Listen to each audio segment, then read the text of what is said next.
Good morning, everyone. Thank you for joining us this morning. My name is Cholpon, and I specialize in pensions on divorce. Today, we will talk about divorce myth with Kelly Longmore from Franklin Solicitors. Kelly is a family lawyer, and she is passionate about helping couples who are going through divorce or separation. So before we start, I'm going to go through the housekeeping that this webinar will last 30 minutes. And if you have any questions, pop it in the chat box and we'll try to answer them at the end of the webinar.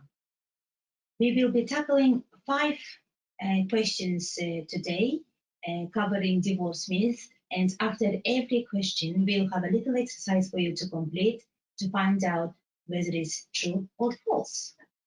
Good morning, Kelly. Good morning. Thank you for having me. Thank you for coming and agreeing to be our special guest. I'm really excited to be here. Thank you. Excellent. So let's start with the first part of our webinar, and we're going to be asking Kelly about financial remedy and divorce. And could you, Kelly, tell us, is it the same thing? Well, it's a really good question. And I do have a lot of clients who come to me who are not sure about this. So the simple answer is no, they're not the same. They are 2 separate processes. So the divorce process is separate from the financial process. And I like to explain it to say, if you think about it as if they're 2 train tracks, they run parallel, but they don't join.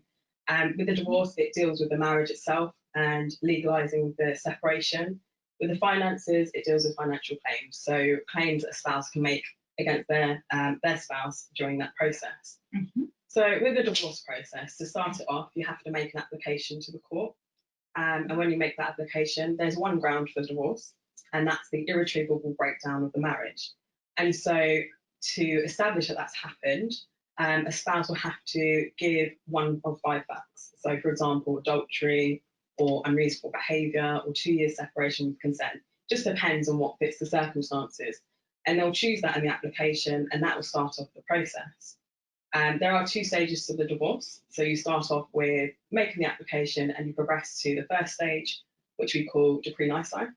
And that's actually the first time that a judge will look at the application and decide whether you're entitled to a divorce, whether you've ticked all the boxes, so to speak. And then it moves on to the second stage, which is the final stage. And that's called decree absolute. And that's actually what dissolves the marriage and brings it to an end. So what's really important to note is that divorce does not cut financial ties. Just because you're divorced doesn't mean you've dealt with the finances. The only way to prevent your spouse from making a financial claim against you in the future is by having what we call a financial order. For example, say you divorce and then, I don't know, you go on to build a property portfolio, or you win the lottery and you get inheritance, something like that. If you haven't got a financial order, if you haven't dealt with the finances, then your ex-spouse 10 years in the future could come back and make a claim against you. So it's really important that you deal with that at the same time. And there are lots of ways you can deal with finances. It depends on what works for the couple, but you can do mediation, which I know we're going to talk about a bit later on. You can do roundtable meetings, so very much like this. A couple will meet, sit around the table, they'll try and discuss informally what should happen with their finances and try and make a decision that leads to a settlement. And then there's also, well, what we say is the last resort, is making a court application. When you make a court application, you are essentially handing over the decision-making power to the court, and the court can decide the fate of the case if an agreement isn't reached. And with finances, usually we'll say it's good to go through financial disclosure first. So this is telling each other what you've got, so you can identify what's in the pot, so to speak. So that's assets and liabilities, your income, your expenditure, you're telling each other, so that then you can make an informed decision about how to divide the finances. It also helps us as legal advisors to know, if we know the overall position, then we can advise on what's fair and reasonable and what works and what doesn't and what's in their favour. And I think, there's lots of examples we've had in the past, but we've had clients who've come in who they've divorced, say they divorced 5 years ago, and then they've gone on, they've renovated their property, perhaps they've made an investment in it, increased the value, and then their ex-spouse comes along and wants to make a claim against the house 5 years later. And a lot of the time clients are surprised to hear that they can do that because they haven't cut that financial tie. like I was explaining before. So it is really important when you're going through this process to get some advice along the way, just to make sure you're doing what you should be. Interesting, Kelly. So it's good to know that it's not the same thing. Yeah.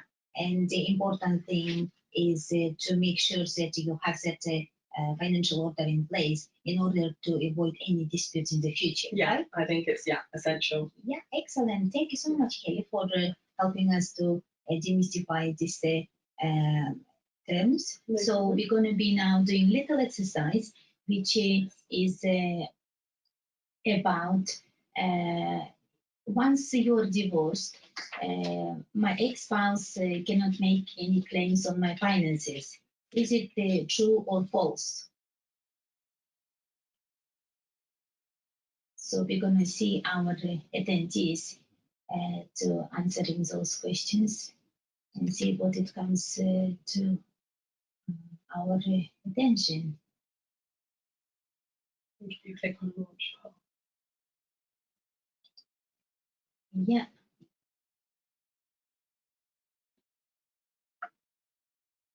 So what do you think, Kelly? Is it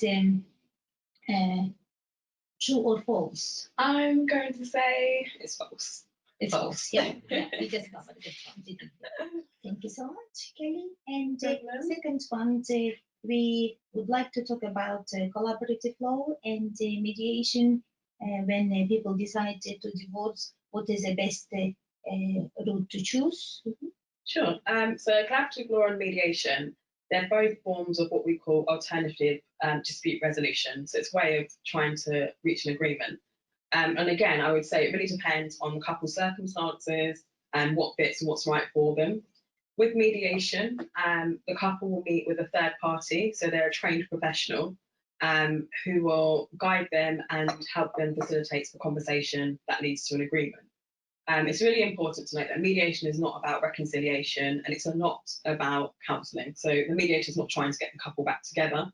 They're simply there to help them, guide them through the process of going through disclosure and reaching an agreement.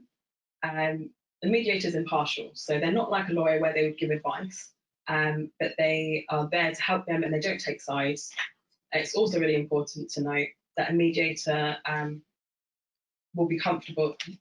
Sorry, mediation, you have to be comfortable with being in the same room as your ex-spouse. With mediation, I would also say it's really important to make sure that it's equal bargaining power. I think if you have one party who feels either intimidated by the other person or doesn't feel they're able to speak comfortably and freely in front of their spouse, then mediation perhaps may not be the route for that person. Mediation is fairly affordable. Costs are generally shared between the parties and usually they can reach an agreement in a few sessions. But it's important to note that it's going at their own pace. So it's what works for them, as I was saying before. Collaborative law, on the other hand, involves the parties and their lawyers. So it's the way we can help our clients reach an agreement by way of a four-way meeting. So again, very much like this, you would meet face-to-face with your client, their spouse and their lawyer, and you'd really try and hash out an agreement around the table. To go through this process, the parties have to be really committed to resolving their finances around the table rather than the court process. And to do this, usually before you start the process, both parties will sign a contract, and that usually really focuses the mind and helps them to realise, yes, this is serious and they're going to have to commit to it, they're going to go down this route.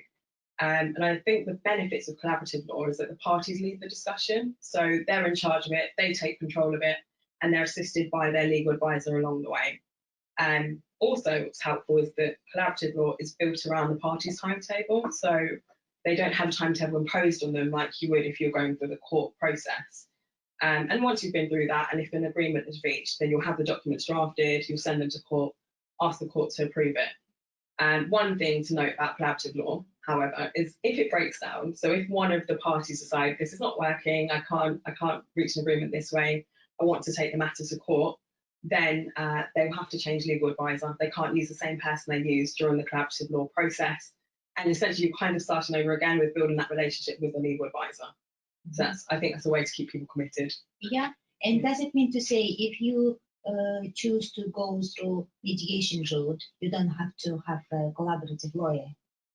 So if you go through mediation, no, you don't have to have a collaborative lawyer. I mean, most often some people go to mediation and then seek legal advice alongside it, so that they have an idea of whether the agreement they're about to enter into makes sense for them, is fair to them.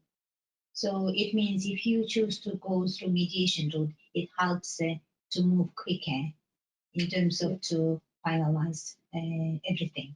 It can do, because it's a lot more flexible than if you're going through the court process. So you can cut corners if it works for the case, in terms of the parties that they want to. If they want to speed up the process, increase the pace, they can do that. But most important is couples have to be willing to communicate to each other in a nice way and agree to divorce in a nice Absolutely. manner. I think that, you really do have to be on the same page, and communication has to be there for that process to work. If you can't communicate with each other, then it's unlikely to work. Excellent. Thank you so much, Kelly. No problem. So we're going to move to our next question, which is, can I obtain legal advice during the collaborative process? Is it true or false? So I'm going to click on that one and launch poll and see what answers we would get from attendees.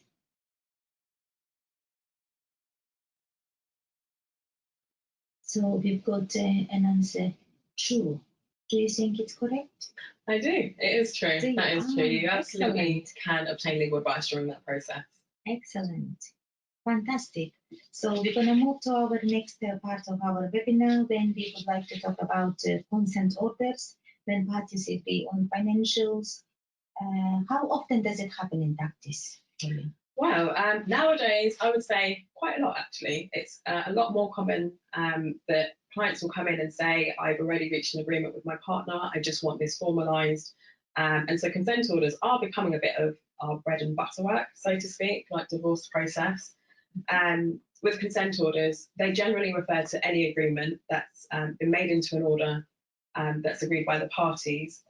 More often than not, when they come in to see us anyway, it's about setting out what's been agreed in terms of the finances, so the agreement regarding the finances. A consent order is legally binding, so once you enter into it, usually you'll seek legal advice along the way. Once you enter into it, you are stuck with it, so to speak, except for limited exceptions. And what's good about it is that it's enforceable. So if one of the parties change their minds in the future, or if they renege on the agreement, then you can take them back to court to have that enforced and say, no, this is what we agreed, this is what should be happening.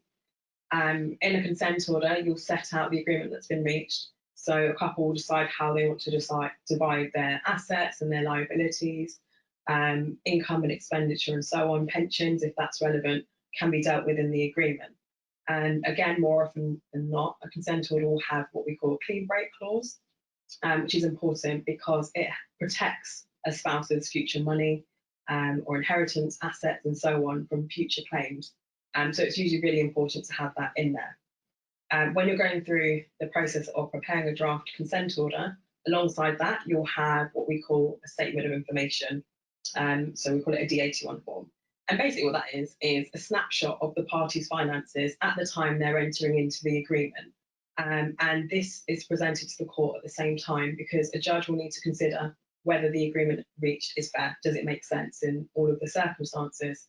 So it's important to know that a judge won't just rubber stamp an agreement. Just because you sent it in and said, yes, we've agreed this, doesn't mean a judge will go with it.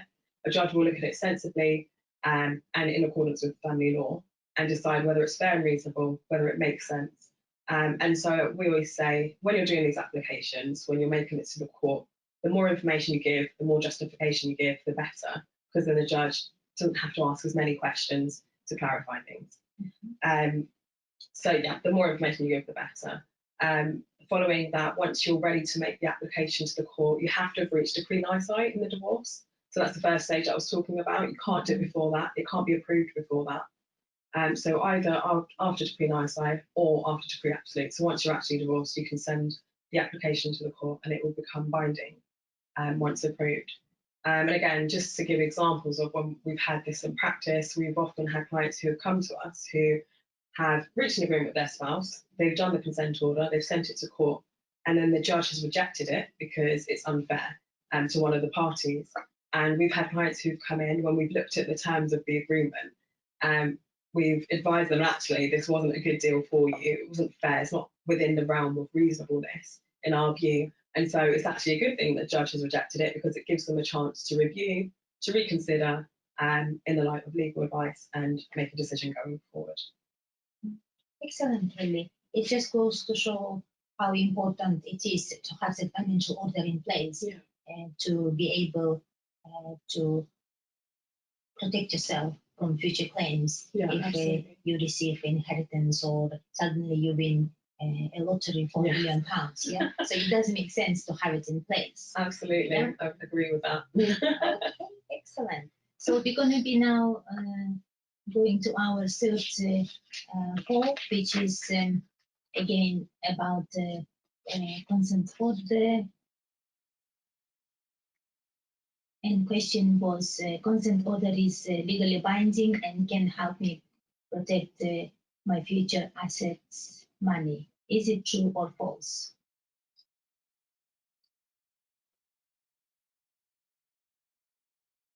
So let's see what it says false. Are you agree with it, Kelly? So no, on this one the answer is actually it's true. Consent order can help protect future assets because of that clean break. So because of the clean break, it just reinforces again that you better sort it now than deal with consequences later on. Yeah. Absolutely. Okay. Fantastic. So next topic I would like to talk about is that from my own experience, after having been in relationship for 11 years, I clearly remember when I decided to walk out with my 2 young children, when I knew that things weren't working for us, and realizing that because I wasn't married, I wasn't entitled for anything financially. So during the relationship, you don't really think about whether you're gonna whether it's gonna lead to separation, and that's why you don't truly understand the consequences. So what is a common misconception when people cohabit and go apart? Sure. So with cohabitees, there are a few. I think the number one misconception is that there is such thing as a common law marriage in the UK, when actually there isn't. So it doesn't matter how long you've lived with someone, it doesn't mean you fall into a category of a common law marriage. As you probably already know, with cohabitees, they are the fastest growing relationship in the UK now. So much more couples are deciding to live together rather than go down the traditional route of marriage. And so it's more important than ever that people understand their rights and responsibilities. So with a cohabiting couple, unfortunately, they don't have the same legal rights as a married couple. So they don't have the legal right to apply for shared income from their ex-partner once they've separated, or against their assets.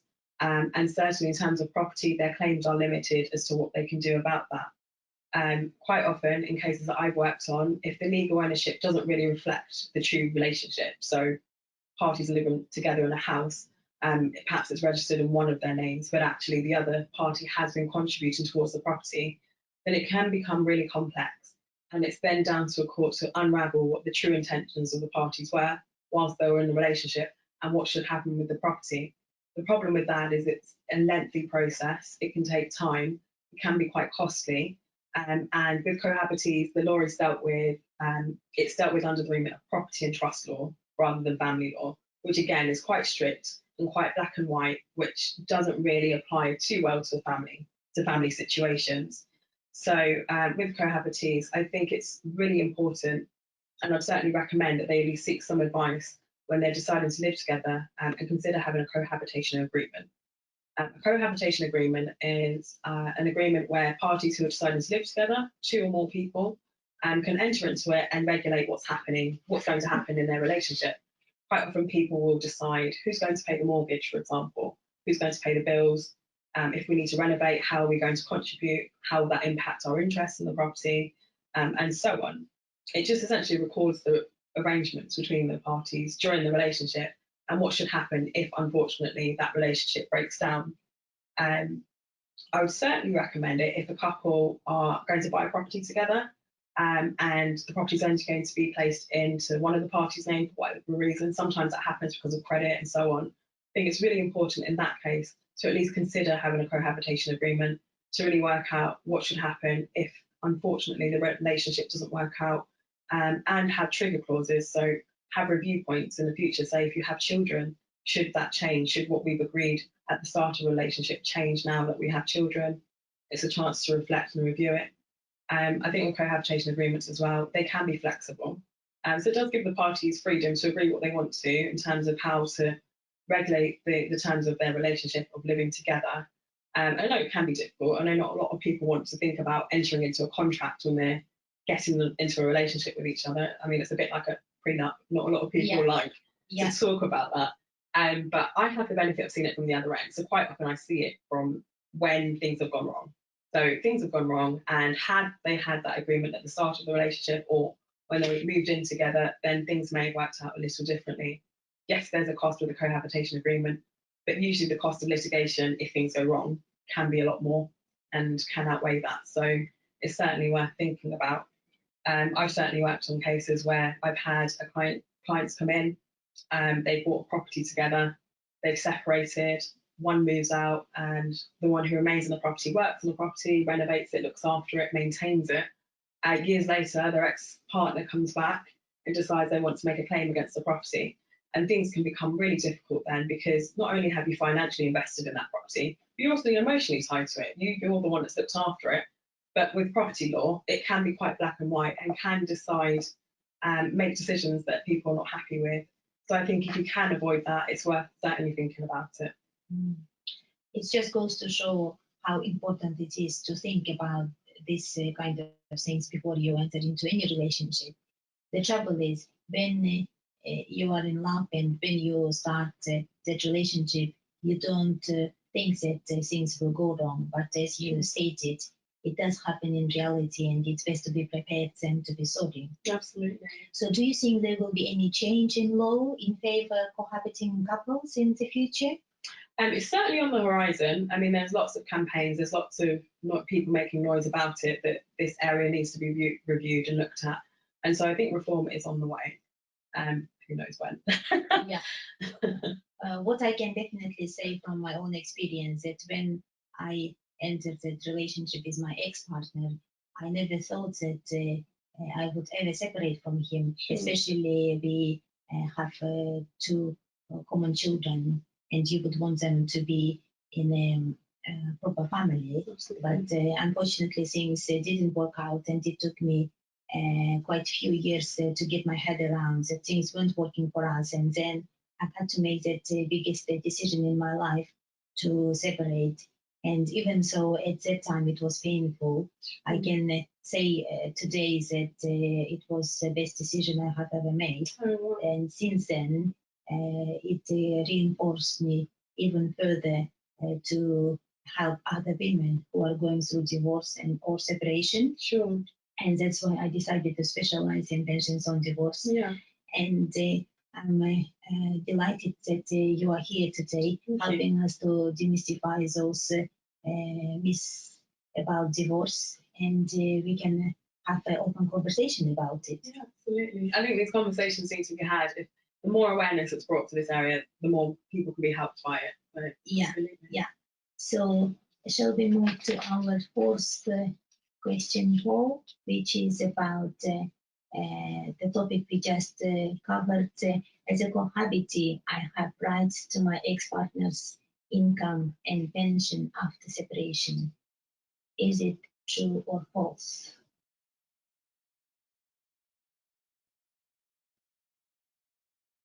It's false. Do you agree with it? I do agree. It's false, unfortunately. Yeah, excellent. At least we know that anyone who is about to enter a relationship has to have a little think about the consequences and take correct actions. Sure. Kelly. So we're going to cover our last topic, which is latest news about no-fault divorce. Sure.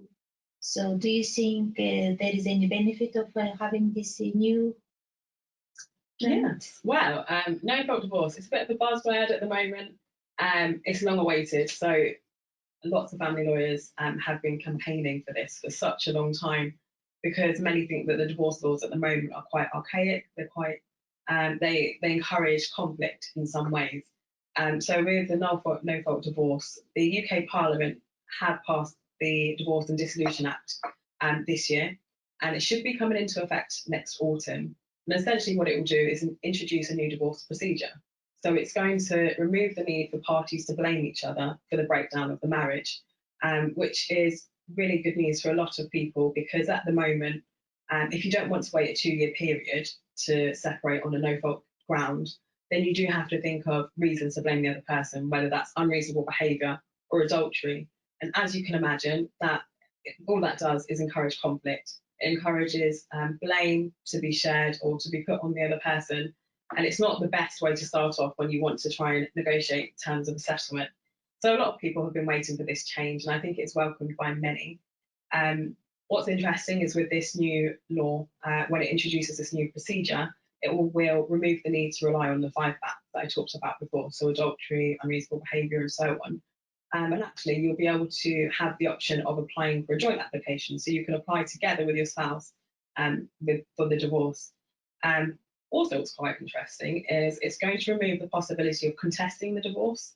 So I think that's especially good news because, I mean, I've had cases where parties agree, the relationship is over, they want to go their separate ways, but because one party has started the divorce process and the other party is not happy with the reasons they've cited, say it's unreasonable behaviour, so they've criticised the other person, they're not happy with it, and because of that, they then contest the divorce.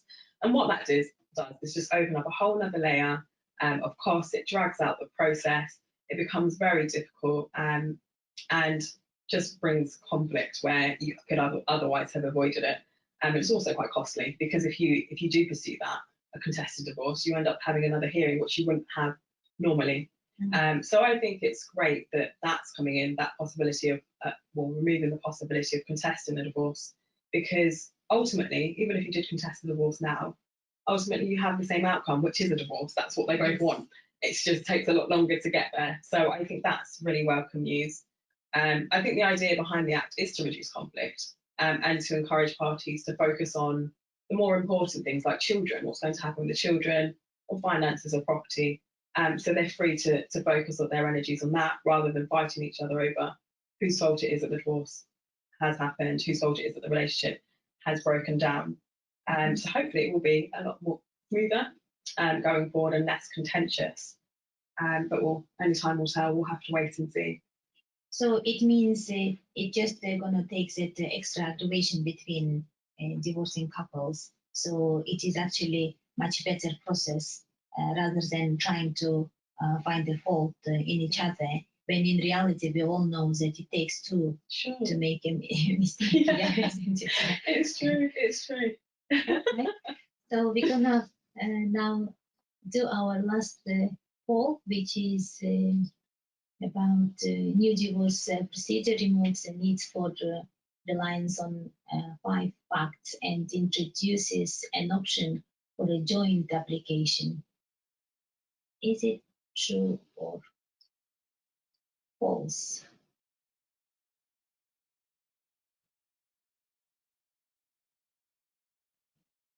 So we have got an answer and it is true. Do you agree with that, Kelly? It is true, yes. So that's certainly positive. So we'll see how it works in practice next year. Yeah, excellent. So we're going to be now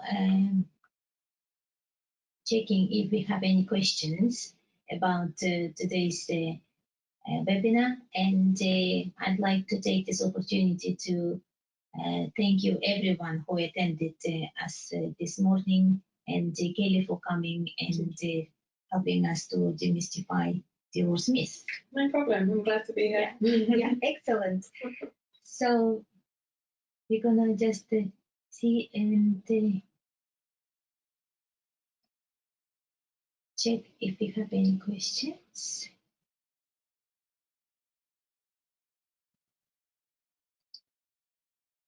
So it doesn't look like we have any questions at this moment. but if we receive, we will try to answer them via email. Sure. So we wish everyone to have a wonderful day despite the rain, and have a lovely day for all of you, and we will hope to see you soon. Yes, thank you.